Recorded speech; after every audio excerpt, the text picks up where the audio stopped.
السلام عليكم ورحمة الله وبركاته. ازيكم حبايبي؟ عاملين ايه؟ وحشتوني جدا جدا.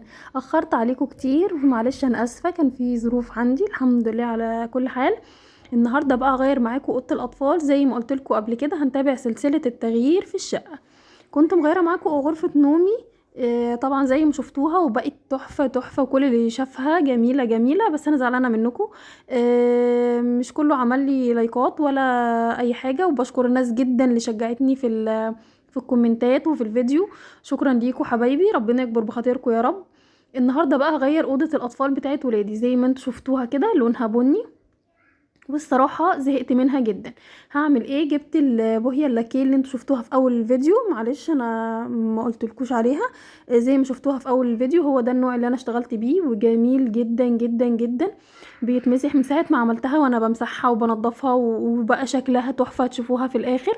انا كنت جايبه نوع بوهيه الاول، جيت جربته زي ما انتوا شايفين كده، بس للاسف طلع مش حلو. جبت النوع ده وبقى جميل. ما عملتش بالفرشه، عملت بالرولة علشان يبقى سهل قوي عليا.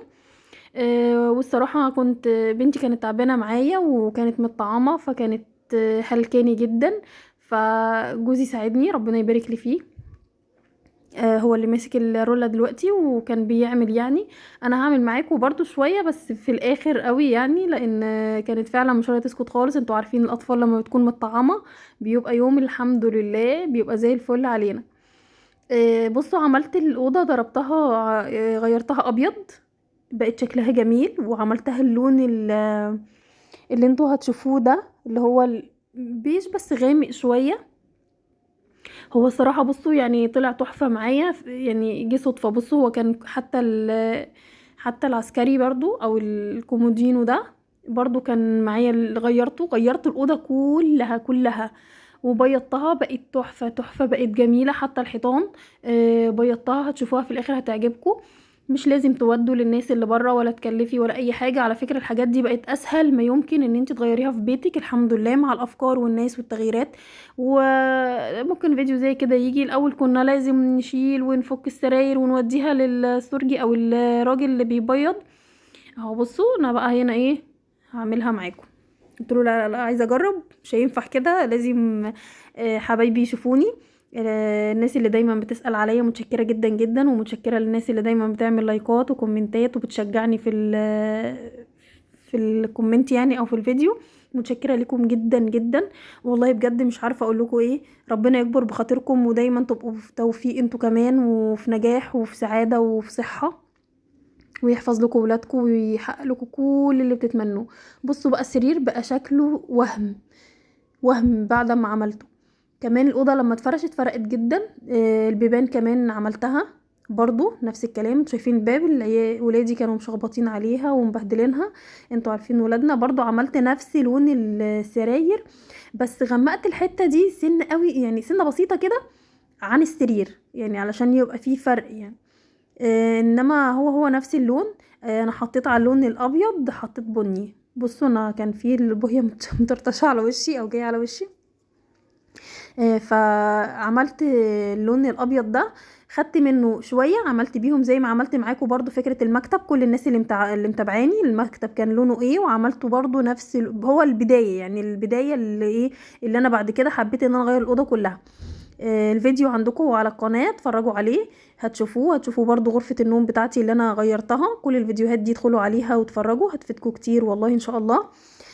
ويا ريت لو تشجيع بقى وكومنت، علشان الكومنت ده واللايك انتوا عارفين ان هو بيفرق كتير جدا وبيرفع الفيديو وبيخلي غيركم يشوفوا. انا بتعب والله العظيم فعلا في الفيديوهات دي، ربنا يعلم. والناس اللي بتصور زي اكيد عارفة. فالحمد لله على كل حال. ربنا يحقق لنا كل اللي بنتمناه، وتكون سنة سعيدة علينا جميعا يا رب. تكون بدايتها حلوة حلوة حلوة علينا كلنا وعلى ولادنا وعلى حياتنا.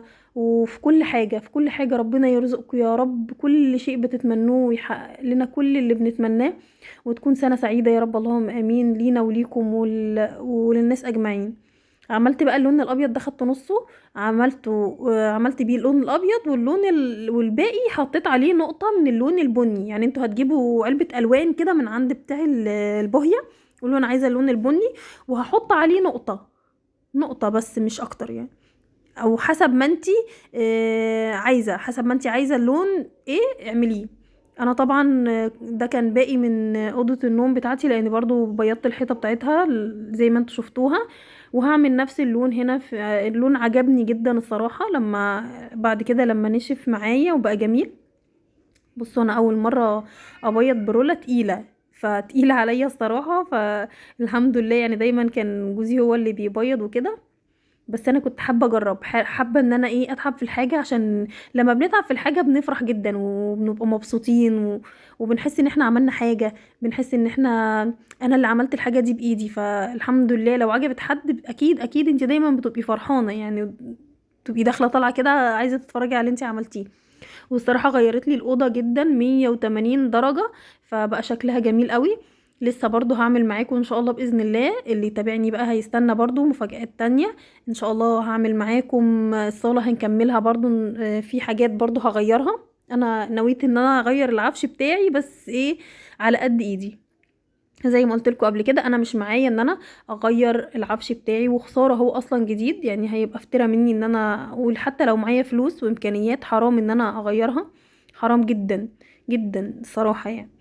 فزي ما انتم شايفين الافكار بقت سهله سهله سهله قوي بالنسبه لنا، وبقت جميله. ويعني بقينا بنعمل بابسط حاجه، بنلاقي الاوضه اتغيرت، بنلاقي العفش بتاعنا اتغير، بنلاقي اللي احنا فيه كله اتغير. بصوا معلش انا اسفه وانا بعمل الفيديو، للاسف الحته دي اتعادت معاكم مرتين، معلش سامحوني عليها. مش عارفه يعني هي غلطه، معلش معلش سامحوني. بس فالحمد لله على كل حال راضيه، وبرضه بابسط حاجه بابسط حاجه بعملها الحمد لله ببقى فرحانه جدا بيها، جدا فرحانه ومبسوطه، وبتطلع جميله والله العظيم، بتطلع تحفه. لان في رضا نفس ورضا وثقه بكل حاجه حواليا وفي عيشتي وفي ولادي. الحمد لله ربنا يرضينا يا رب دايما جميعا. الحمد لله. وبرضو هعمل الشباك برضو، هبيضه هيتغير هيبقى شكله جميل قوي. قومي بقى انت كمان كده وتنشطي، ما تقوليش الجو شتاء، لا والله انا ساعتها يعني كان الجو احنا في شتاء. بس صدقوني لما قمت واشتغلت كده وبقيت عماله اعمل، انا حسيت ان انا في الصيف. الجو كان دافي كده وكان جميل وكان زي الفل وكان جميل جدا جدا والله، وما كانش فيه، ما كنتش حاسه بشتاء اصلا. بصي بقى عشان اجيب اللي فوق، حطيت رولة كده ايه في ايد مقشه او في ايد مساحه اي حاجه عندك يعني، واعملي بيها الحتت اللي فوق. خلاص كده انا خلصت الاوضه طبعا، في النهايه خالص هتشوفوها الفيديو الجاي ان شاء الله وهي خلصانه بقى. انا كده ضربت الشباك، هضرب الشباك وضربت الحيطان، وكمان الاوضه نفسها السراير وكده. الحمد لله هبقى كده خلصت خالص. معلش التصوير علشان كنا بالنهار فتحت الشباك. فكده انا خلصت ان شاء الله بقى، استنوني في الفيديو اللي جاي علشان هتشوفوا المفاجاه بقى، وانا بفرش الاوضه تحفه تحفه تحفه وشكلها جميل. خليكم معايا وتابعوا الفيديو اللي جاي علشان تشوفوا بقى المنظر النهائي هيبقى جميل. طبعا انتوا كده شفتوا ان انا بيضت وحاجات بسيطة قوي معاكم، مش هيبان الشكل خالص غير ان شاء الله باذن الله في الفيديو اللي جاي هنزله لكم باذن الله وانا بفرش الاوضه وشكلها جميل جميل. يا رب الفيديو يكون خفيف وعجبكم واستفدتوا منه. ولو عايزين اي سؤال او اي حاجه ابعتولي في الكومنتات واسالوني وانا هرد عليكم. احلى اخوات في الدنيا، ما تنسوش اللايكات والاشتراكات علشان القناه تكبر وتكبر وتعلى بيكم يا رب. واشوفكم على خير، واستنوا الفيديو اللي جاي ان شاء الله.